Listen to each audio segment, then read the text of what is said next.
नमस्कार दोस्तों, मैं प्राची संस्कृति आईएएस यूट्यूब चैनल पर आप सभी का बेहद स्वागत करती हूँ। Target prelims current affair based newspaper, इस प्रोग्राम के तहत न्यूज़पेपर से लिए गए कुछ महत्वपूर्ण करंट अफेयर्स के टॉपिक पर हम चर्चा करते हैं।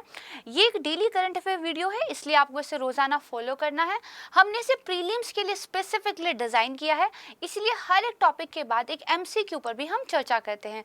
तो आइए बिना किसी देरी के स्टार्ट करते हैं आज का वीडियो में स्टार्ट करूं इससे पहले एक जरूरी सूचना है आपके लिए। संस्कृति आईएएस की ओर से सामान्य अध्ययन का एक फाउंडेशन बैच लॉन्च किया गया है। जो बैच की स्टार्ट होने की डेट है वो 22 अगस्त है। जो आपकी क्लासेस की टाइमिंग रहेंगी वो सुबह 11:30 बजे रहेगी। इस बैच के बारे में और जानकारी लेने के लिए यहाँ पर एक कॉन्टैक्ट नंबर दिया गया है, इस पर आप कॉल कर सकते हैं। इसके अलावा आप संस्कृति आईएएस की वेबसाइट को भी विजिट कर सकते हैं। आप लोगों की तरफ से पीडीएफ के लिए लगातार एक प्रश्न किया जा रहा है, तो संस्कृति आईएएस की वेबसाइट पे करंट अफेयर के अंदर जो प्रीलिम्स डायरी टैब में आप जाएंगे तो वहां पर रोजाना जो भी करंट अफेयर मैं आपको पढ़ाती हूँ वो अपलोड हो जाता है। इसके अलावा अन्य करंट अफेयर भी जो जरूरी है वो वेबसाइट पर अपलोड हो जाता है, उसको आप वहां से पढ़ सकते हैं। तो आइए अब हम सबसे पहले देखते हैं कि आज के वीडियो में कौन से 5 टॉपिक हम कवर करने वाले हैं। पहला हमारा जो टॉपिक है वो आर्ट एंड कल्चर से रिलेट करता है। अभी देखिए, पाइथागोरस प्रमेय को लेकर एक बार फिर से बातचीत शुरू हुई है। क्या मुद्दा था ये मैं आपको बताऊंगी, लेकिन इसकी वजह से वैदिक भारत में गणित ये देखिए इम्पॉर्टेंट हो जाता है। हमें बहुत प्राउड करना चाहिए कि भारत के पास बेहद महान गणितज्ञ प्राचीन काल से ही थे, और जिन सिद्धांतों को मॉडर्न आप कह सकते हैं टाइम में आकर बहुत बाद में मान्यताएं मिली, उनको भारतीयों के द्वारा बहुत पहले ही आप कह सकते हो खोज लिया गया था। जैसे आर्यभट्ट के द्वारा ये उल्लेख बहुत पहले कर दिया गया था कि जो चंद्रमा है वो काला है, उसको जो रोशनी मिलती है वो सूर्य से मिलती है। तो बेसिकली इस वाले टॉपिक को हम थोड़ा डिटेल में पढ़ेंगे और एंशिएंट हिस्ट्री में जो हमारे मैथमेटिशियंस हैं उनके बारे में बात करेंगे। इस टॉपिक को आर्ट एंड कल्चर मीन्स से भी आप रिलेट कर सकते हैं, क्योंकि अगर मीन्स में आपका टॉपिक आता है कि प्राचीन भारत में विज्ञान या फिर प्राचीन भारत में गणित, तो देखिए आप यहाँ पे जो कंटेंट है उसको एज इट इज अपने आंसर में लिख सकते हैं। सेकंड टॉपिक हमारा पर्यावरणीय प्रभाव आकलन, जिसको इन्वायरमेंटल इम्पैक्ट असेसमेंट भी बोलते हैं। अभी हाल ही में कुछ संशोधन केंद्र सरकार की ओर से इसके तहत गाइडलाइंस में किया गया है। क्या कुछ संशोधन हुआ है और आखिरकार ये EIA है क्या, इसके बारे में हम जानेंगे। थर्ड टॉपिक बॉन्ड यील्ड होगा। देखिए, इंडियन एक्सप्रेस के अंदर एक बहुत ही ज़्यादा इम्पॉर्टेंट आर्टिकल आया था, जिसमें उन्होंने इकोनॉमी के 3 टर्मिनोलॉजीज जो लगातार न्यूज़ में बनी हुई थी और जिनकी आने वाले टाइम में भी लगातार न्यूज़पेपर में दिखने की संभावना है, उनको एक्सप्लेन किया गया था। तो वो इंग्लिश में था ऑब्वियसली। तो उन 3 टर्मिनोलॉजीज को मैं लेकर आई हूँ। पहला बॉन्ड यील्ड है, चौथा सॉफ्ट लैंडिंग है, और पांचवा आपका रिवर्स करेंसी वॉर है। तो करेंसी वॉर क्या होता है, रिवर्स करेंसी वॉर क्या है, ये हम पढ़ेंगे। अमेरिका का जो सेंट्रल बैंक है वो जिस तरीके से अपने यहाँ पर इंटरेस्ट रेट को चेंज कर रहा है महंगाई को कंट्रोल करने के लिए, तो उसकी वजह से ये तीनों टर्मिनोलॉजीज इंपॉर्टेंट हो जाती है। हम सभी जानते हैं कि यूएस फेड की तरफ से जब भी कोई पॉलिसी डिसीजंस लिए जाते हैं तो न सिर्फ भारत पर बल्कि पूरी दुनिया पर उनका प्रभाव देखने को मिलता है। इसी कंटेक्स्ट में ये 3 कीवर्ड्स हैं जिनको हमें डिटेल से समझना चाहिए। इकोनॉमिक्स हमेशा कीवर्ड की कॉन्सेप्ट क्लियर करने से ही आती है। तो आइए अब शुरुआत करते हैं हम अपने पहले टॉपिक से, प्राचीन भारत में गणित। बेहद इंटरेस्टिंग ये टॉपिक है। देखिए, Pythagorean geometry in Vedic era text centuries before Pythagoras. हमें हमेशा ये पढ़ाया गया है कि जो पाइथागोरस थे उन्होंने दरअसल इस पाइथागोरस प्रमेय की खोज की थी, लेकिन ये भी एक मान्य तथ्य है कि भारत में प्राचीन काल से ही पाइथागोरस प्रमेय के कुछ सबूत देखने को मिलते हैं। तो हाल ही में देखिए क्या हुआ है, जो राष्ट्रव्यापी परीक्षण कवरेज 2020 हो रहा है, इस पर कर्नाटक सरकार के द्वारा हाल ही में अपलोड किया गया एक पोजीशन पेपर था कि उनकी क्या पोजीशन इस बात पे। तो उन्होंने पाइथागोरस प्रमेय पर कुछ कहा है, और इस वजह से ये जो पाइथागोरस प्रमेय है ये मेन स्ट्रीम में डिस्कशन का एक मुद्दा सामने आ गया है। कुछ लोग तो ये भी सवाल उठाते हैं कि जो पाइथागोरस एक दार्शनिक थे, जिनको कहा जाता है कि उन्होंने इस प्रमेय की, एक मैथ का फॉर्मूला है, इसकी खोज की थी, वो थे ही नहीं। हालांकि बहुत सारे हिस्टोरियंस के जब मैं आर्टिकल्स पढ़ती हूँ तो ये पता चलता है कि वो थे तो, लेकिन वो किसी एक सीक्रेटिव सोसाइटी को फॉलो करते थे, इसीलिए एक मिस्टीरियस सा पर्सोना उनके लिए हमें नज़र में आता है। तो कुछ लोगों का मानना तो ये है कि भैया पाइथागोरस जो दार्शनिक थे उन्होंने इस प्रमेय की खोज की थी, लेकिन हमारे पास बकायदा ऐसे टेक्स्ट उपलब्ध हैं जो बताते हैं कि प्राचीन भारत में पाइथागोरस प्रमेय के बारे में ऑलरेडी लिख दिया गया था। तो हमारा देखिए जो एक एंशियंट हेरिटेज है, खासकर साइंस एंड टेक में, वो देखिए काफ़ी ज़्यादा महत्वपूर्ण है। कुछ लोग उसको नहीं मानते हैं, कुछ के सबूत नहीं मिल पाते हैं, और कुछ चीज़ें देखिए मान्यता प्राप्त है। उन्हीं मान्यता प्राप्त चीज़ों में से एक पाइथागोरस प्रमेय है। आइए इसको थोड़ा सा डिटेल से देखते हैं। पाइथागोरस प्रमेय कहाँ पे ये पता चला है, तो देखिए बोधायन सुलभ सूत्र नाम का जो एक पाठ है उसके अंदर एक विशिष्ट श्लोक है। ठीक है, इस श्लोक से दरअसल इस प्रमेय का पता चला है। होता क्या है, देखिए अगर एक समकोण त्रिभुज की बात करें, समकोण त्रिभुज कौन सा होता है, जिसकी आपस में दो भुजाएं 90 डिग्री का क्या है, एंगल बनाती है। अब ये त्रिभुज नहीं है, तीन भुजाओं वाली आकृति क्या कहलाती है, त्रिभुज कहलाती है। पाइथागोरस प्रमेय ने एक बड़ी इंटरेस्टिंग सी चीज दे दी कि अगर आपको इसकी ये भुजा ए पता है, अगर आपको इसकी भुजा बी पता है, तो इसका जो विकर्ण है यानी कि इसकी जो तीसरी भुजा सी है, इसके बारे में आप ज्ञात कर सकते हैं। दो चीजें अगर आप जानते हैं एक समकोण त्रिभुज के अंदर जो 90 डिग्री का एंगल बनाता है, तो तीसरी भुजा के बारे में आप जान जो है प्राप्त कर सकते हैं। क्या इसका फॉर्मूला होता है, C square is equal to A square plus B square, ये आपने पढ़ा ही होगा। ठीक है, पहली भुजा और दूसरी भुजा का स्क्वायर लेके अगर आप जोड़ देंगे तो जो है सी स्क्वायर आ जाता है। इसी को कैसे लिख सकते हैं, इसी को C is equal to A square plus B square, ठीक है, और रूट ले लेते हैं, राइट। तो इस तरीके से क्या है, सी यानी कि तीसरी भुजा के बारे में जानकारी प्राप्त की जा सकती है। तो बड़ी इंटरेस्टिंग सी चीज़ थी। अब ये जो प्रमेय है ये सिर्फ मैथ्स में ही नहीं, बल्कि देखिए निर्माण में, नेविगेशन में, खगोल विज्ञान में इस समीकरण का बहुत ज़्यादा जो है महत्व है। अब जब हमने ये पढ़ा कि बोधायन सुलभ सूत्र में प्रमेय जो है इसका जिक्र किया गया है, तो आखिरकार सुलभ सूत्र क्या होते हैं, तो देखिए ये ज्यामिति के प्राचीनतम ग्रंथ हैं भारत के अंदर। ठीक है, दरअसल सुलभ सूत्र जो वैदिक भारतीय थे, जो अलग अलग यजना करते थे, जिनको यज्ञ भी बोल सकते हैं, एग्जैक्ट वो यजना है। ठीक है, जो अलग अलग जो आपके अग्नि रिचुअल्स थे, ठीक है, जो आपके अग्नि कर्मकांड थे, जो यज्ञ थे, उनको परफॉर्म करते थे, तो उन अग्नि अनुष्ठानों से संबंधित ये ग्रंथ है सुलभ सूत्र। इसी सुलभ सूत्र में से एक कौन सा है, बोधायन है, और इसी बोधायन में प्रमेय जो है ये वाली हमें पता चली है। अब देखिए जब आपको यज्ञ हवन वगैरह करने होते हैं तो आपने देखा होगा जनरली एक अग्नि वेदिका कुछ इस तरीके की जो है बनाई जाती है, राइट। इसी के अंदर जो है आपकी अग्नि प्रज्वलित होती है। तो ये बकायदा ज्यामिति के माध्यम से एकदम नाप कर, एकदम सटीक पैमानों के आधार पर बनते थे। यहीं से माना जाता है कि जो हमारी एंशियंट इंडिया के अंदर जो ज्योमेट्री है, ज्यामिति है, उसका क्या है, उत्पन्न हुआ है। ठीक है, और देखिए यहाँ पे बताया गया है कि इनमें सबसे पुराना बोधायन सुलभ सूत्र है, जिसकी अवधि के बारे में एज सच कोई साक्ष्य हमें नहीं मिला हुआ है, लेकिन बहुत सारे जो हिस्टोरियंस है वो ये कहते हैं कि ये लगभग 800 ईसा पूर्व के आसपास का है, राइट। तो काफ़ी ज़्यादा पुराना है। और आज करंट अफेयर की क्लास में बाकायदा हमने एक मैथ्स की क्लास ले ली छोटी सी, ठीक है, तो इतना हम समझ गए। अब देखिए सुलभ सूत्र संस्कृत के सूत्र ग्रंथ हैं।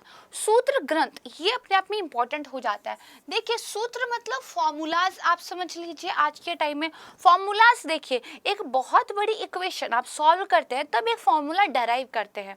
तो यानी कि बहुत सारी चीज़ को आपने एक छोटी सी चीज़ के अंदर पिरो दिया। इसी तरह जो सूत्र होते थे संस्कृत के वो फॉर्मूलाज होते थे, ठीक है, उनके अंदर बहुत सारी चीज़ों को पिरो दिया जाता था। तो उन्हीं फॉर्मूलाज जो वाले ग्रंथ थे वो आपके ये सुलभ सूत्र कहलाते थे। सुलभ शब्द का जो मतलब होता है वो रस्सी नापना या फिर डोरी होता है, ठीक है, और अपने ही नाम के अनुरूप रस्सी या डोरी इसको नापना, अपने ही नाम के अनुरूप जो यज्ञ वेदिकाएं होती थी, ठीक है, यज्ञ वेदियां होती थी, उनको नापना, उनके लिए स्थान का चुनना और उनका निर्माण करना आदि विषयों के बारे में इन सूत्रों के अंदर काफी विस्तृत करके बताया गया है। ठीक है, तो ये तो पाइथागोरस प्रमेय को लेकर जो कुछ भी न्यूज़ में था वो मैंने आपको बता दिया। न्यूज़ में तो देखिए विवाद था, लेकिन हमारा काम विवाद पढ़ना नहीं है, हमारा काम स्टैटिक का सिलेबस तैयार करना है, हमेशा मैं आपको ये बोलती हूँ। अब वैदिक भारत में गणित देखिए न्यूज़ में आ जाता है। ये पाइथागोरस प्रमेय का हल्ला तो आप हर जगह पढ़ ही लेंगे, लेकिन क्या कोई इससे ज़्यादा डिटेल में भी बताता है, ये मैटर करता है। तो देखिए सबसे पहले तो आर्यभट्ट आते हैं। आर्यभट्ट अपने आप में एक महान गणितज्ञ थे भारत के, ठीक है। इन्होंने 121 श्लोक की एक पांडुलिपि जो करीब 476-529 ईस्वी की मानी जाती है लिखी थी, जिसका नाम था आर्यभट्टीय। ना सिर्फ खगोल विज्ञान बल्कि अंक गणित, ठीक है, इसके अलावा ज्यामिति, बीज गणित और त्रिकोणमिति के कई तरीकों का इन्होंने आविष्कार किया था। यहाँ तक कि ये भी माना जाता है पाई का मान, जो पाई का मान है वो भी देखिए आर्यभट्ट ने बहुत पहले ही बता दिया था। ठीक बात है। इसके अलावा मैंने आपको बताया कि सूर्य से चंद्रमा रोशनी प्राप्त करता है, ये भी क्या है, आर्यभट्ट ने उल्लेख कर दिया था। यहाँ पे देखिए हिंदू कैलेंडर की मैंने आपको पिक्चर दिखाई हुई है। इस तरीके से चीज़ें जो है वो लोग तैयार करते थे और बकायदा यहाँ पर आप एक प्रॉपर कैलकुलेशंस देख सकते हैं। ठीक है, इसके बाद दूसरे इंपॉर्टेंट आते हैं वराह मिहिर। ये दरअसल उज्जैन में रहते थे और उन्होंने पंच सिद्धन टीका, बृहद संहिता और बृहद जातक इनको जो है लिखा था और सूर्य सिद्धांत इन्होंने दरअसल दिया था और कुछ अन्य प्रारंभिक खगोलीय प्रणालियों को संक्षेपित भी इन्होंने किया था। तीसरे आते हैं ब्रह्मगुप्त। ठीक है, ब्रह्मगुप्त के बारे में देखिए, ये कहाँ के थे, राजस्थान के थे। ठीक है, और इन्होंने 628 ईस्वी में अपनी बहुत फेमस जो है रचना लिखी थी जिसका नाम है ब्रह्मस्फुट सिद्धांत। तो ब्रह्मस्फुट सिद्धांत ब्रह्मगुप्त की थी, नाम से भी याद हो सकता है, इसको थोड़ा सा ध्यान से देख लीजिएगा, क्वेश्चन बन सकता है। ठीक है, इसके बाद आते हैं भास्कर। ठीक है, भास्कर ने जो बहुत सारे मैथमेटिकल डेरिवेशन निकाले उसमें से एक बहुत इंपॉर्टेंट था अंतर की अवधारणा। इसके अलावा इन्होंने 4 पार्ट वाला एक नॉवेल लिखा जिसका नाम था सिद्धांत शिरोमणि। ठीक है, इस और इनकी ही पुस्तक के अंदर, किसकी, भास्कर की पुस्तक के अंदर पाइथागोरस प्रमेय अनुप्रयोग, कर्म परिवर्तन, संयोजन पर और साथ में त्रिकोण की ज्यामिति और चतुर्भुज आदि जो सिद्धांत थे वो क्या है, शामिल थे। राइट, इसके बाद आते हैं माधव। ठीक है, माधव ने देखिए हर 36 मिनट में चंद्रमा की स्थिति का निर्धारण करने के लिए एक विधि इजाद की थी। इसके अलावा ग्रहों की गति की गणना कैसे की जा सकती है, इसकी विधि को भी इन्होंने विकसित किया था। इतना ज़्यादा एडवांस देखिए वो लोग थे, मुझे तो पढ़ के बहुत अच्छा महसूस होता है। ठीक है, तो यहाँ तक क्या है, चीज़ें हमने थोड़ी समझ ली है। अब एक इम्पॉर्टेंट चीज़, आपने एक गाना सुना होगा, मनोज जो एक्टर थे कि सब कुछ देखा भारत में, भारत ने सिखाया ये, और जीरो का आविष्कार हुआ भारत में, और जो मतलब बहुत सारे, मेरे को एग्जैक्ट वर्डिंग नहीं याद आ रही है, सॉरी फॉर दैट, मैं एक एग्जांपल दे रही हूँ, I didn't remember that example. तो एक सॉन्ग है, तो देखिए भारत की एक्चुअली उपलब्धियाँ बहुत हैं, उन्हीं उपलब्धियों में से एक बहुत ज़्यादा महत्वपूर्ण है दशमलव प्रणाली और शून्य की उत्पत्ति। दरअसल प्राचीन भारतीयों को शून्य की जानकारी थी, राइट, और ये ज्ञान देखिए फिर भारत के बाहर भी जो है फैल गया था। जो दशमलव प्रणाली थी और जो बाइनरी थी, इन दोनों ही प्रणालियों की उत्पत्ति भारत में हुई है, यानी कि 1 से लेकर 9 तक के अंक और फिर एक 0 भी होता है। इसके बारे में क्या है, भारतीय जानते थे, उन्होंने ही ये दुनिया को दिया। यहाँ पर आप देख सकते हैं एक पांडुलिपि की मैंने पिक्चर दिखाई हुई है, जहाँ पर आपको दिख रहा होगा एक समकोण त्रिभुज जो है बना हुआ है। इजंट इट वेरी इंटरेस्टिंग कि एक इतनी पुरानी पांडुलिपि में कितना बहुत करेक्टिवली सारी चीज़ों को दिखाया गया है, बना गया है। तो गूगल पे आप और भी चीज़ें देख सकते हैं, आपको दिखाने के लिए मैंने कुछ इमेजेस रखी हैं। ठीक बात है। अब हमने इतना सारा समझ लिया, पढ़ लिया। अब इस पे क्वेश्चन देखते हैं, थोड़ा सा टफ क्वेश्चन है, वो मैंने जानबूझ के ऐसा बनाया है क्योंकि देखिए आर्ट एंड कल्चर से आप कितना भी पढ़ लीजिए, जब क्वेश्चन यूपीएससी पूछता है तो वो कुछ अलग ही होता है। हमेशा सिलेबस उसकी वजह से बढ़ जाता है कि अच्छा यहाँ से क्वेश्चन पूछ लिया, अब ये भी पढ़ना पड़ेगा। तो उसी परिपाटी का अनुपालन मैंने भी किया है और हमने टफ क्वेश्चन बनाया। आइए देखते हैं। भास्कर द्वितीय द्वारा रचित लीलावती गणित और खगोल शास्त्र से संबंधित एक प्राचीन संस्कृत ग्रंथ है।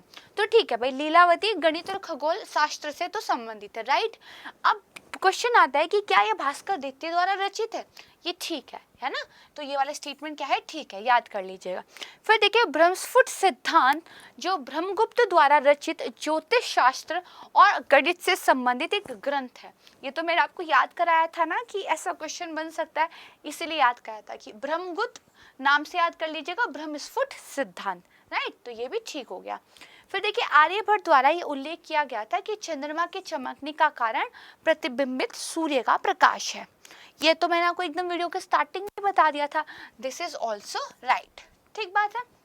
फिर ये कह रहा है सर्वप्रथम ब्रह्मगुप्त के द्वारा शून्य के उपयोग की विधि का उल्लेख किया गया था।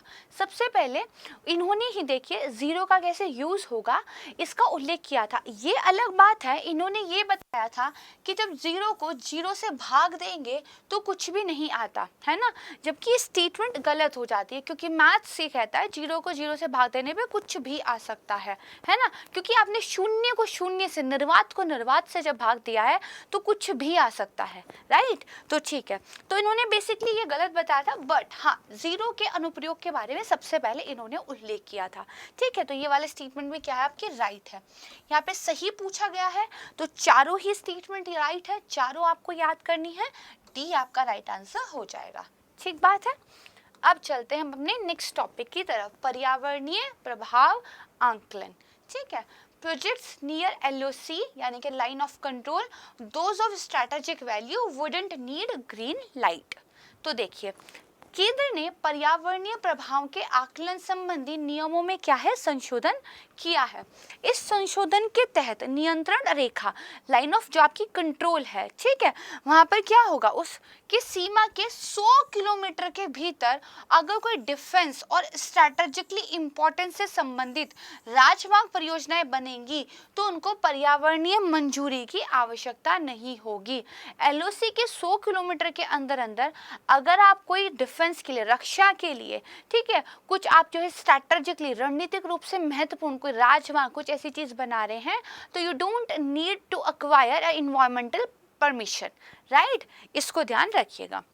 इसके अलावा देखिए क्या हुआ है, अगर आपने हवाई अड्डे पर जो टर्मिनल भवन है उनका विस्तार करना है बिना हवाई अड्डे के मौजूदा क्षेत्र में विस्तार किए, हवाई अड्डे का एरिया नहीं लेकिन हवाई अड्डे के भवन के ऊपर जो टर्मिनल्स वगैरह है अगर उनका विस्तार करना है तो उनसे संबंधित परियोजनाओं के लिए भी अब अनुमति की जरूरत नहीं होगी। ठीक है, ये हो गया। इसके अलावा एक और चेंज किया गया है, बायोमास आधारित जो बिजली संयंत्र होंगे यानी कि वो प्लांट जो बेसिकली बायोमास का यूज करके इलेक्ट्रिसिटी बना रहे हैं उनके लिए भी छूट की सीमा को बढ़ाया गया है। जैसे कोयला, लिग्नाइट और पेट्रोलियम उत्पाद जैसे सहायक ईंधन का अगर 15% तक आप यूज करते हैं तो आपको छूट मिलेगी। भाई बायोमास आप यूज कर रहे हैं, साथ में एक और कुछ यूज कर रहे हैं जो इनमें से कोई हो सकता है, अगर ये लिमिट 15% तक है तो भी ओके है, कोई दिक्कत की बात नहीं है। ये तो वे संशोधन। अब बेसिकली ये पर्यावरणीय प्रभाव आंकलन क्या है, नाम पर फोकस कीजिए, पर्यावरणीय प्रभाव आकलन, यानी कि पर्यावरण पर अगर कोई प्रभाव पड़ रहा है तो हम उसको देखेंगे, उसका आकलन करेंगे और अगर वो प्रभाव सहने लायक है तो हम हरी झंडी दे देंगे। अगर वो प्रभाव बहुत ज़्यादा हो रहा है, आकलन करके ऐसा पता चला है, तो हम भैया परमिशन नहीं देंगे। मोटे तौर पर ऐसे समझ सकते हैं। सबसे पहले ये कॉन्सेप्ट कब सामने आई, तो देखिए पर्यावरण प्रभाव आकलन अधिसूचना 1994 के तहत जो तत्कालीन हमारा पर्यावरण मंत्रालय था वो दरअसल इसको लेके आए थे। इस अधिसूचना के माध्यम से ये कहा गया था, अगर किसी भी निर्माण गतिविधि का विस्तार कर रहे हैं, ठीक है, या आधुनिकीकरण कर रहे हैं, या फिर इस अधिसूचना की एक अनुसूची 1 है, उससे सूचीबद्ध कोई भी नई परियोजना बना रहे हैं, तो पर्यावरण मंजूरी आपको जो है लेनी होगी। यानी कि देखिए, पहले से जो चीजें बनी हुई थी, अगर आप उसका विस्तार कर रहे हैं, अगर आप उसका आधुनिकीकरण कर रहे हैं, तो मंजूरी लेनी होगी। और एक लिस्ट दे दी, उस लिस्ट के अंदर काफी सारी चीजें लिख दी और बोल दिया अगर कोई ऐसी नई परियोजना बना रहे हैं जो इस लिस्ट में शामिल है, तो भी मंजूरी लेना क्या है, मैंडेटरी है। ठीक, ये बोल दिया गया। कानून क्या है भैया, अब ये जो इन्होंने गाइडलाइंस दी है कि पर्यावरण मंजूरी आप लेंगे, तो इसको लीगल बैकिंग कहाँ से मिल रही है। जब भी क्वेश्चन पढ़े तो हमेशा ध्यान रखें कि किसी भी चीज़ को लीगल बैकिंग, उसको कानूनी रूप से सपोर्ट कहाँ से मिल रहा है। तो हमारा जो पर्यावरण संरक्षण अधिनियम 1986 है, इसके द्वारा वैधानिक रूप से इसको समर्थन प्राप्त है। अब देखिए, वो तो पुरानी गाइडलाइन थी। 2006 में सरकार ने इसमें संशोधन किया, जो अपने आप में बेहद महत्वपूर्ण है। 2006 में क्या कर दिया गवर्नमेंट ने, उन्होंने कहा कि भैया विकासात्मक परियोजनाओं को 2 श्रेणियों में हम बांटेंगे। ठीक है, पहली तो होगी श्रेणी ए, ठीक है, दूसरी होगी श्रेणी बी। श्रेणी ए के अंदर राष्ट्रीय स्तरीय मूल्यांकन होगा, यानी कि कोई भी विकासात्मक परियोजना का निर्माण हो रहा है, कोई क्या है, हवाई अड्डा बन रहा है, कोई आपका जो है एक्सप्रेसवे का निर्माण हो रहा है, कोई बुलेट ट्रेन परियोजना आ रही है, तो इसका जो मूल्यांकन है वो प्रभाव आकलन एजेंसी और एक विशेषज्ञ मूल्यांकन समिति के द्वारा जो है किया जाएगा। ये समिति एजेंसी अगर प्रॉपर रिपोर्ट दे देंगी, उसके बाद जो है उस हिसाब से काम किया जाएगा। श्रेणी बी, अगर वो राष्ट्रीय स्तरीय है तो ये राज्य स्तरीय है। ठीक है, इस श्रेणी में जो विकासात्मक परियोजनाएं होंगी, उनका राज्य स्तरीय प्रभाव आकलन एक प्राधिकरण होगा और राज्य स्तरीय विशेषज्ञ मूल्यांकन समिति होगी, उनको मंजूरी दी जाएगी। बहुत आसान सी बात है, राष्ट्रीय स्तर का है तो राष्ट्रीय समिति है, राज्य स्तर का है तो राज्य समिति है। ठीक है, श्रेणी ए, श्रेणी बी। लेकिन अब देखिए, जो श्रेणी ए की परियोजनाएं हैं, उनको तो हर हाल में पर्यावरण की मंजूरी लेनी ही है, जब तक कि गवर्नमेंट कुछ अलग से गाइडलाइन ना दे दे। ए में जो भी है उसको तो मंजूरी लेनी ही है। लेकिन जो श्रेणी बी है, उसको एक स्क्रीनिंग के प्रोसेस से गुजारते हैं। भैया कोई भी परियोजना आई, कोई हवाई अड्डा बन रहा है, उसको क्या एक स्क्रीनिंग की प्रोसेस से गुजारते हैं और ये देखते हैं कि भैया पहले वो कैटेगरी B1 में जाती है, कैटेगरी B2 में जाती है। अगर वो चली गई कैटेगरी B1 के अंदर, तब तो अनिवार्य रूप से पर्यावरण आकलन की आवश्यकता है।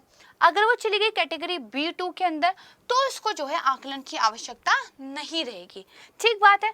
कुछ परियोजनाएं ऐसी हैं जिनको अनिवार्य मंजूरी लेनी होगी, जैसे मान लीजिए श्रेणी ए में हो या फिर आपके B1 में हो, जैसे खनन अगर कर रहे हैं, थर्मल पावर प्लांट है, नदी घाटी में कुछ चीजें, बुनियादी अवसंरचना, सड़क, राजमार्ग, बंदरगाह, हवाई अड्डे जैसी अगर कोई चीजें आप बना रहे हैं, तो आपको जो है लेना होगा। अब इस पर एक क्वेश्चन आया हुआ है, ये यूपीएससी में पूछा हुआ प्रश्न है। पूछा गया है कि पर्यावरणीय प्रभाव आकलन का मुख्य उद्देश्य किस चीज में मदद करना है। जनसंख्या वृद्धि नियंत्रण में एकदम इर्रिलेवेंट है भाई, पर्यावरण प्रभाव आकलन जनसंख्या वृद्धि, कुछ सेंस नहीं बन रहा, ऐसे गलत कर देते हैं। फिर कह रहा है किसी परियोजना के सुचारू क्रियान्वयन में, भाई कोई प्रोजेक्ट, कोई स्कीम बहुत ढंग से काम करे, इसके लिए पर्यावरण प्रभाव आकलन का तो कोई मतलब नहीं आता। हाँ, कुछ इस तरह का प्रोजेक्ट होता है, national pipeline investment project type का मे भी हो सकता था। नहीं, समाज की भावी आवश्यकताओं के अनुमान में ये एक स्टेटमेंट ऐसा बनता है जो कंफ्यूज कर सकता है कि हाँ, आने वाले समाज के लिए भी हमें उतने संसाधन बचाने हैं, तो मे भी, ठीक है, ये एक ऑप्शन हो सकता था। और दूसरा है संसाधन संरक्षण में, ये एक ऑप्शन हो सकता था। ठीक है, अब आपने मुझे इसका आंसर बताना है कि कौन सा आंसर ठीक है। 2 ऑप्शन मैंने आपको गलत बता दिए, 2 काफी क्लोज ऑप्शन है, जो भी आपने पढ़ा है उसके बेस पर आंसर दीजिएगा। मैं इसका सही आंसर जो कल वाली अगली वीडियो आएगी उसमें आपको बता दूंगी, लेकिन आपने ट्राई करना है। ठीक है, चलिए अब बात आती है हमारे उन इकोनॉमी की इंपॉर्टेंट 3 कीवर्ड्स की। यहाँ पर देखिए एक आर्टिकल आया था, 3 terms glossary for the troubled global economy. ठीक है, जिसके अंदर आपका क्या था, एक तो बॉन्ड यील्ड कर्व इन्वर्जन, एक आपका था सॉफ्ट लैंडिंग और एक आपका था रिवर्स करेंसी वॉर। ठीक है, तो इनको 3 टॉपिक के अंदर हम पढ़ते हैं। तो सबसे पहला है बॉन्ड यील्ड। बॉन्ड यील्ड होता क्या है? सबसे पहले तो बॉन्ड क्या होता है। देखिए, जब आपको मार्केट से उधार लेना होता है तो बेसिकली आप क्या करते हैं, एक व्यक्ति के पास जाते हैं, उसको कहते हैं ये एक पेज है, इस पे भैया मैंने लिख रखा है ये बॉन्ड है, तो आप मुझे 100 रुपये उधार दे दोगे, मैं आपको हर महीने या हर साल जो है 10% का इंटरेस्ट दूंगा। आपने वो पेपर रख लिया, उसको 100 रुपये दे दिए, वो आपको हर महीने या साल जैसे भी इंटरेस्ट बनता है वैसे दे देता है। जब बॉन्ड की एक मेच्योरिटी आ जाएगा, जैसे उसमें लिखा हुआ था 20 साल बाद बॉन्ड मेच्योर हो जाएगा, तो आप जाके उससे अपने 100 रुपये वापस ले लेंगे। ये जो उधार लेने की प्रक्रिया है बेसिकली इसी के लिए बॉन्ड वर्ड यूज करते हैं। ठीक, बॉन्ड यील्ड फिर क्या है, बॉन्ड पर जो भी रिटर्न मिल रहा है, जो भी प्रतिफल मिल रहा है, वो उसकी यील्ड है। ठीक है, वो उसका लाभ है। जैसे बॉन्ड पर आपको जो इंटरेस्ट मिल रहा है वो उसका लाभ है, तो ये आपकी यील्ड है, राइट। अच्छा, तो अब देखिए यहाँ पर एक मैंने पिक्चर दिखाई हुई है, इस पिक्चर पर थोड़ा सा ध्यान रखिएगा। ये बॉन्ड प्राइस यानी कि बॉन्ड हमारा कितने रुपए का था, 100 रुपीस का था। ठीक है, और बॉन्ड पर उसकी यील्ड कितनी थी, 10% के लिहाज से कितनी हो जाएगी, 10 रुपीस हो जाएगी। इसके बीच में अंतर जो है बताता है। देखिए, अगर ये 100 रुपए से कितना हो जाए, 110 हो जाए, इसका क्या है, प्राइस बढ़ जाए, और यील्ड इस पर अभी भी 10% मिल रही है, तो 110 का 10%, ठीक है, और 100 का 10%, तो कहीं ना कहीं क्या है आपको, लेकिन क्या है ये 10 रुपए का मिल रहा है, तो यील्ड क्या है आपकी गिरती है। ठीक है, वहीं अगर बॉन्ड प्राइस आपका गिर जाए, यानी कि अब ये बॉन्ड आप किसी को 90 रुपए में बेच दो, ठीक है, लेकिन उसको अभी भी जो इंटरेस्ट मिल रहा है वो तो 10 रुपये ही मिल रहा है, तो उसका मतलब लाभ बढ़ गया। हो सकता है आपके लिए मुश्किल हो गया हो, थोड़ा आसान कर देती हूँ। मान लीजिए मेरे पास 100 रुपये के एक बॉन्ड, 2 बॉन्ड थे मेरे पास, ठीक है। इस टाइम मार्केट में क्या है, बॉन्ड की काफ़ी मांग बढ़ रखी है, तो एक व्यक्ति मेरे पास आता है, कहता है मुझे बॉन्ड दे दीजिए, मैं आपको 110 रुपये भी भुगतान करने के लिए तैयार हूँ। मैं खुश, भैया मैंने 100 में खरीदा था, आपको 110 में मिल जाएगा, मुझे 110 रुपये मिल जाएंगे, दैट्स वेरी गुड, तो मैं वो 110 में दे देती हूँ। जिस आदमी ने वो 110 में खरीदा है उसको उस पर इंटरेस्ट तो अभी भी 10 रुपये ही मिल रहा है, मतलब 110 पे भी खरीद के लाभ उसको उतना ही है जितना मुझे 100 पे खरीद के था। तो यानी कि जैसे जैसे बॉन्ड का प्राइस बढ़ता है, ये देखिए, अगर बॉन्ड का प्राइस बढ़ता है तो बॉन्ड की यील्ड गिरती है। अब मेरे पास एक और बॉन्ड है, लेकिन अब मार्केट में जो है बॉन्ड खरीदने में कोई इंटरेस्ट नहीं है, तो अब मैं कह रही हूँ यार ले लो, मैंने इसमें जो अपने पैसे लगाए हुए हैं उनको निकाल के मैं कहीं और लगाना चाहती हूँ, कोई तो खरीद लो। एक कहता है चल ठीक है मेरे को दे दे, मैं लेकिन 90 ही रुपये दूंगा। अब मैंने उसको 90 रुपये में दे दिया, पहले मुझे 100 रुपये खर्च करने पर 10 रुपये का इंटरेस्ट मिलता था, सामने वाले आदमी को 90 ही रुपये खर्च करने पर 10 रुपये का लाभ मिल रहा है। यानी कि बॉन्ड प्राइस अगर गिरते हैं, 90 होते हैं, तो बॉन्ड यील्ड बढ़ती है। इससे एक बात पता चल गई कि बॉन्ड प्राइस का बॉन्ड यील्ड से रिवर्स रिलेशन, उल्टा रिश्ता होता है। इसको रट लीजिएगा, समझ आ गया है, बहुत अच्छी बात है, नहीं आया तो रट लीजिएगा। ठीक है, तो ये होता है बॉन्ड यील्ड और बॉन्ड यील्ड में जो है उसका रिलेशन। अब देखिए, बॉन्ड यील्ड को प्रभावित करने वाले प्रमुख कारक कौन कौन से हैं। केंद्रीय बैंक की मौद्रिक नीति, ब्याज दर। देखिए, अगर केंद्रीय बैंक ब्याज दरों को बढ़ा देता है तो इसका मतलब क्या है, पैसा अब आपको महंगा मिलना शुरू हो गया है, क्योंकि आपको ज़्यादा ब्याज देना पड़ रहा है।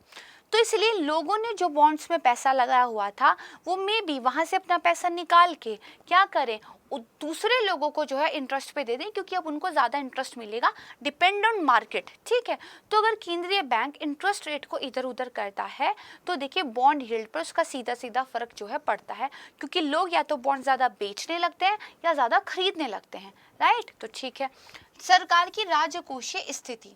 देखिए, सरकार की जैसी स्थिति होगी, सरकार का कितना घाटा है, क्या सरकार अपना जो है उधार को चुका पाने में समर्थ है, इससे देखिए जो लोग हैं जिन्होंने सरकार के बॉन्ड्स खरीदे हुए हैं, सरकार की सिक्योरिटीज़ खरीदी हुई हैं, उनके सेंटीमेंट पे फ़र्क पड़ता है। जैसे श्रीलंका में अगर किसी ने बॉन्ड्स खरीदे होंगे, उनको जल्दी जल्दी बेचना चाहेगा, भाई मैंने 100 के खरीदे तो 60 के भी पकड़, कम से कम मेरे 60 रुपये तो बचे, पता चला वो भी फंस गए।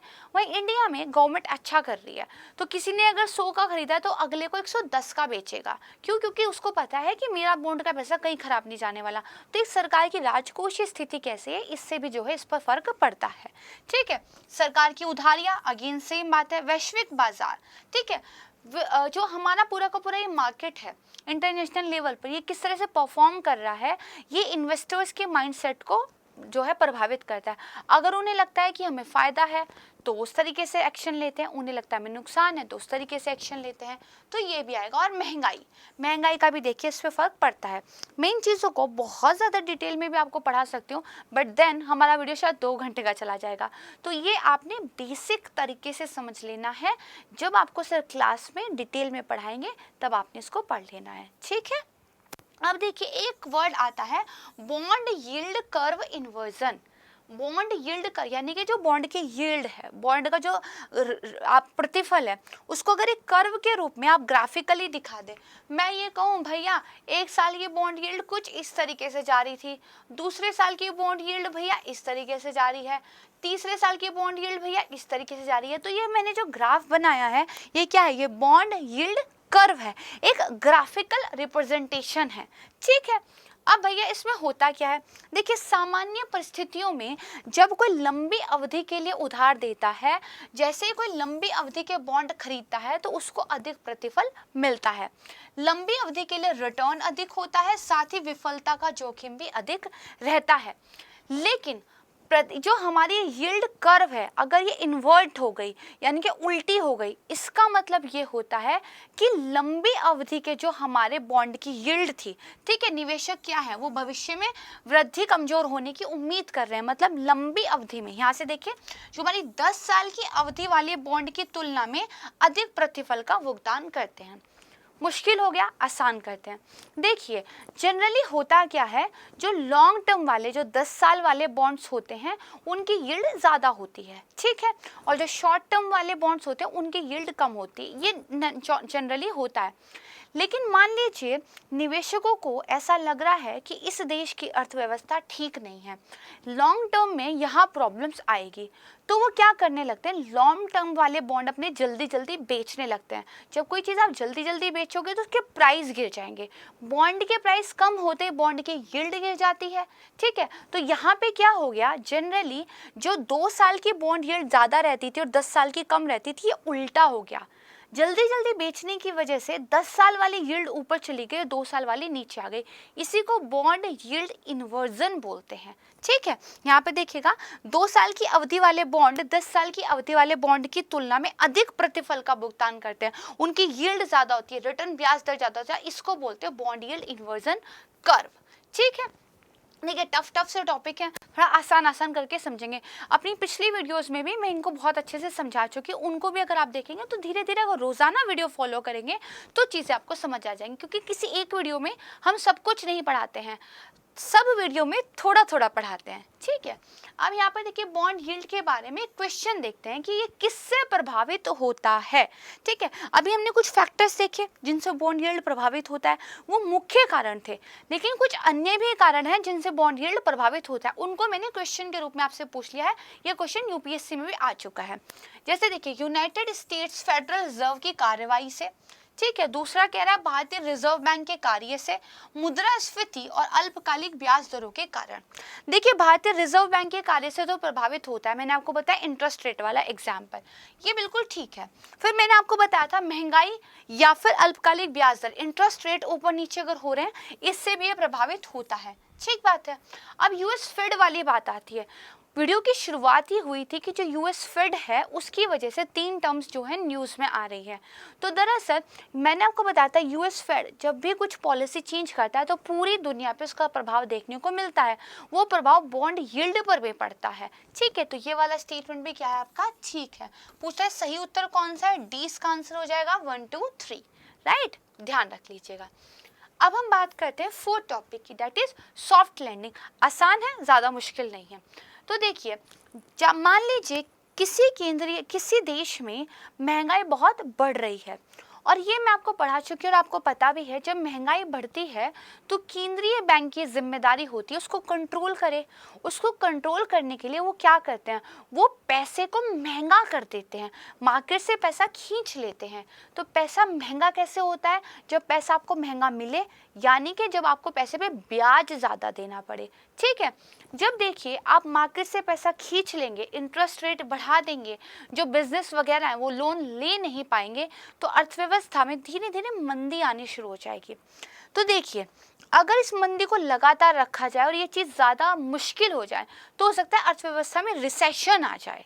ठीक है, तो अब केंद्रीय बैंक का क्या कर्तव्य है? महंगाई तो कंट्रोल करनी है बट रिसेशन नहीं आने देना है। ठीक है, जैसे एक पायलट को हवाई जहाज नीचे तो उतारना है लेकिन बहुत स्पीड से नहीं, बहुत खड़बड़ करके नहीं, थोड़ा आराम से।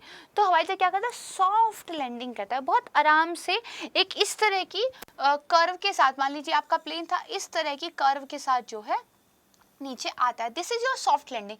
एक ये हो सकता है, this is your harsh landing, hard landing. ठीक है, तो इसका मतलब रिजर्व बैंक हो या फिर यूएस का फेड हो, क्योंकि यूएस में देखिए महंगाई बहुत ज़्यादा बढ़ गई है और यूएस का बैंक अभी टाइट मॉनेटरी पॉलिसी की तरफ चल रहा है। इसके बारे में आपको पहले ऑलरेडी पढ़ा चुकी हूँ, तो इसलिए सॉफ्ट लैंडिंग न्यूज़ में है। क्यों? क्योंकि चाहे भारत का बैंक हो या यूएस का बैंक हो, उनको महंगाई को नियंत्रित करना है, इसके लिए पैसे को उन्होंने खींचना है, अर्थव्यवस्था को थोड़ा स्लो डाउन करना है बट रिसेशन नहीं आने देना। इसी स्थिति को सॉफ्ट लैंडिंग कहते हैं। इतनी सी बात है।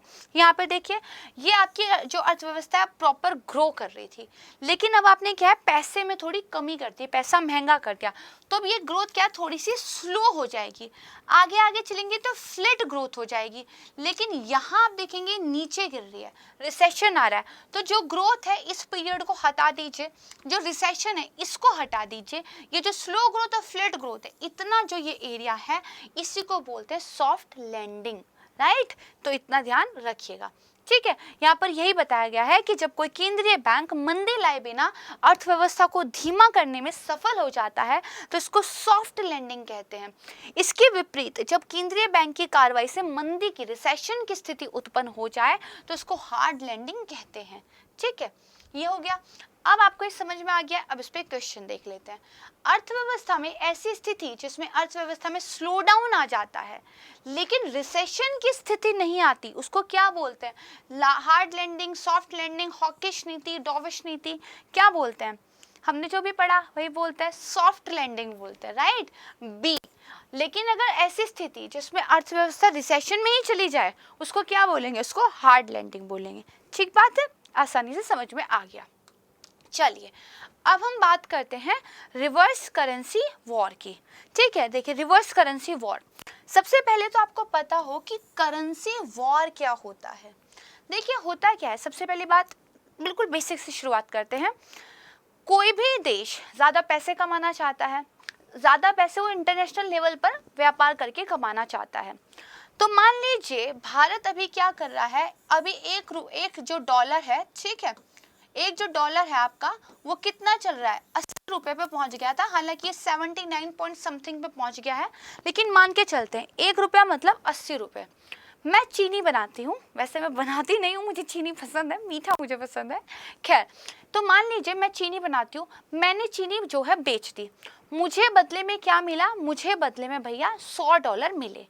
अब वो जब $100 मैंने अपनी इंडियन करेंसी में कन्वर्ट किए तो 80 और गुणा 100 मुझे 8,000 रुपये मिले। ठीक है, लेकिन मान लीजिए $1 के मुकाबले कितना हो, 70 रुपया ही चल रहा हो। ठीक है, अब मैंने चीनी बेची, फिर से मुझे $100 ही मिले, $100 ही मिले, उसमें कोई समस्या नहीं है। लेकिन अब मुझे रुपया कितना मिला? 100 × 70 7,000 रुपया मिला, तो मेरा लाभ कम हो गया, मुझे पैसे कम मिले। तो इसका मतलब अगर आपको अपने एक्सपोर्ट अच्छे करने हैं, अगर आपको अपने एक्सपोर्ट से कमाई अच्छी करनी है तो आपने डॉलर के मुकाबले अपनी करेंसी को नीचे रखना है। करेंसी नीचे रखनी मतलब अवमूल्यन करके रखना है। सही बात, इतना आप समझ गए, आप बहुत होशियार हैं। अब अमेरिका, चीन जैसी कंट्रीज पर, कभी कभी भारत पर भी ये आरोप लगाता था कि आप मार्केट फोर्सेस पर नहीं बल्कि आर्टिफिशियली अपनी करेंसीज को डिवैल्यूएशन करके अवमूल्यित करके रखते हैं ताकि आप एक्सपोर्ट अच्छे कर सकें। और इसकी वजह से जो है अमेरिका बोलता था हमें मुश्किल होती है, क्योंकि डॉलर अगर महंगा रहेगा तो उनके एक्सपोर्ट्स अच्छे नहीं होंगे। तो जब एक देश ने अपनी करेंसी का अवमूल्यन किया तो दूसरे ने भी किया, क्योंकि भाई उसको भी फायदा चाहिए, तीसरे ने भी किया, चौथे ने भी कर दिया। इसको करेंसी वॉर कहा जाता था। ये तो पुराने जमाने की बात हो गई। यूपीएससी ने कहा भैया भूल जाओ, वो पढ़ लिया। अब एक नया वर्ड आ गया है, डेट इज, अब इसको भी जोड़ लीजिए, रिवर्स करेंसी वॉर। ये पूरा का पूरा सिनेरियो अगर मैं उल्टा कर दूं, वही रिवर्स करेंसी वॉर है, लेकिन फिर भी समझ नहीं आया। आइए पढ़ते हैं मैं किस लिए हूँ। देखिए, यूएस फेड जो है आक्रामक रूप से ब्याज दरों को बढ़ाने की कार्रवाई कर रहा है। इसका मतलब क्या हुआ, अधिक से अधिक इन्वेस्टर्स अमेरिका में जाके पैसा लगा रहे हैं। भाई जहाँ पे ब्याज दरें ज़्यादा हैं, इन्वेस्टर्स वहीं तो पैसा ज़्यादा लगाएंगे, क्योंकि ज़्यादा इंटरेस्ट मिलेगा, ज़्यादा कमाई होगी। लेकिन इसकी वजह से डॉलर क्या है, अन्य मुद्राओं की तुलना में मजबूत हो गया है, क्योंकि येन हो, यूरो हो, सारी करेंसीज के मुकाबले कमजोर हो गई हैं। भाई जब इन्वेस्टर्स दौड़ दौड़ के अमेरिका में जा रहे हैं, पैसा वहां लगा रहे हैं, डॉलर्स जो है क्या मजबूत हो रहा है, डॉलर्स की अपनी अच्छी खासी एक मांग हो रही है, डिमांड हो रही है। डिमांड अच्छी होने की वजह से डॉलर महंगा हो गया। इससे क्या हुआ, इससे देखिए सभी देशों के लिए एक लाभ की स्थिति आई। क्या स्थिति आई, डॉलर के मुकाबले उनकी जो स्थानीय मुद्रा है वो सापेक्ष रूप से कमजोर है, इसलिए निर्यात उनके और प्रतिस्पर्धी और कॉम्पिटिटिव बन गए, उनको फायदा हो रहा है। जब ये अतीत में होता था तो अमेरिका इसको मुद्रा युद्ध, करेंसी वॉर बोलता था। लेकिन आज स्थिति उल्टी है। आज हर केंद्रीय बैंक ब्याज दरों को बढ़ाने की कोशिश कर रहा है। अपने यहाँ आरबीआई भी टाइट मॉनेटरी पॉलिसी लेके आ रहा है ना। क्यों, क्योंकि हम भी अपने यहाँ इंटरेस्ट रेटों को ऊंचा रखें, ताकि जो निवेशक दौड़ के अमेरिका भाग रहे हैं ज़्यादा लाभ के चक्कर में, वो यहाँ रुके रहें, रुपया भी थोड़ा टिका रहे, रुपया बहुत ज़्यादा कमज़ोर ना हो। इसका रीज़न क्यों है, रूस यूक्रेन युद्ध की वजह से क्रूड ऑयल, गैस, गेहूं ये सब महंगा हो रहा है, मिल नहीं रहा है। तो अगर देखिए आपने पहले 80 रुपए के हिसाब से $1 में फायदा कमाया था, अब आपको क्रूड ऑयल खरीदना है जो $100 का मिलता है। अगर 80 रुपए तो आपको 8,000 रुपए, ठीक है, देने पड़ेंगे। लेकिन अगर ये 70 होता तो आपको क्रूड ऑयल खरीदने के लिए केवल 7,000 रुपये देने पड़ेंगे। इसका मतलब क्या है, रुपया अगर कमज़ोर है तो एक्सपोर्ट में तो मज़ा आता है, लेकिन इंपोर्ट में दिमाग ख़राब होता है। क्यों, क्योंकि आपको ज़्यादा पैसा खर्च करना पड़ता है, और क्योंकि तेल महंगा हो गया है, गैस मिलनी मुश्किल हो गई है। तो देखिए, हम अपने इंपोर्ट्स को भी सस्टेनेबल रखना चाहते हैं। हम क्या करना चाहते हैं, अपनी करेंसी को उस लेवल पे रखना चाहते हैं ताकि क्रूड ऑयल वगैरह हम खरीद सकें, ज़्यादा घाटा ना हो, ज़्यादा पैसा ना देना पड़े। इसी वजह से क्या है, ब्याज दरों को बढ़ाने की कोशिश कर रहे हैं ताकि मुद्रा डॉलर के मुकाबले अधिक मूल्य ना खोए, क्योंकि कच्चा तेल और अन्य वस्तुओं का आयात करना महंगा पड़ रहा है, जिसकी वजह से, क्योंकि जिनका क्या है, डॉलर में कारोबार होता है। तो ये वाली चीज जो अब कर रहे हैं, इसी को बोला जा रहा है रिवर्स करेंसी वॉर। राइट, यही है रिवर्स करेंसी वॉर। तो इसको ध्यान में रखिएगा, ठीक है। रिवर्स करेंसी वॉर समझ गए, क्वेश्चन बताइए करेंसी वॉर पे, ठीक है। यूपीएससी पढ़ाता कुछ है, पढ़वाता कुछ है, और क्वेश्चन कुछ पूछता है, हम भी वैसा ही कर लेते हैं। पढ़ा रिवर्स करेंसी वॉर लेकिन समझा है। तो करेंसी वॉर के संदर्भ में निम्नलिखित कथनों पर क्या है, विचार करना है। पहली स्टेटमेंट क्या कह रही है, इसके तहत विभिन्न अर्थव्यवस्थाएं निर्यात को बढ़ाने के लिए अपनी मुद्रा के मूल्य में कमी करती हैं। कहता है ना, एक्सपोर्ट आपको अच्छे करने हैं तो 70 की बजाय 80 रुपया हमें जो है रखना है। बिल्कुल सही बात है ना। इसके बाद कह रहे हैं, शब्द का प्रयोग प्रतिस्पर्धी अवमूल्यन को व्यक्त करने के लिए भी किया जाता है। चाइना ने अपनी करेंसी अवमूल्यित करके रखी, तो इंडिया ने भी की, जापान ने भी की, बाकियों ने भी की। तो कॉम्पिटिटिव चल गया, यहाँ पे कॉम्पिटिशन चल गया। तो ये भी क्या है, ये भी ठीक है। तो पूछ रहा है कौन सा सही है, तो देखिए 1 और 2 दोनों के दोनों सही हैं, ठीक है। आज हमने बहुत मज़ेदार तरीके से इकोनॉमिक्स पढ़ी है। थोड़ा सा देखिए परेशानी हुई होगी समझने में।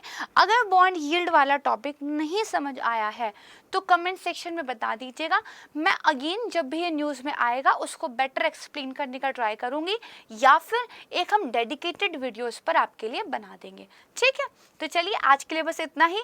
बहुत मेहनत से पढ़ाई करते रहिएगा, हमारी वीडियोस को लगातार देखते रहिएगा, चैनल को सब्सक्राइब कीजिएगा और इसी तरह हमारे साथ बने रहिएगा। नमस्कार, थैंक यू, जय हिंद।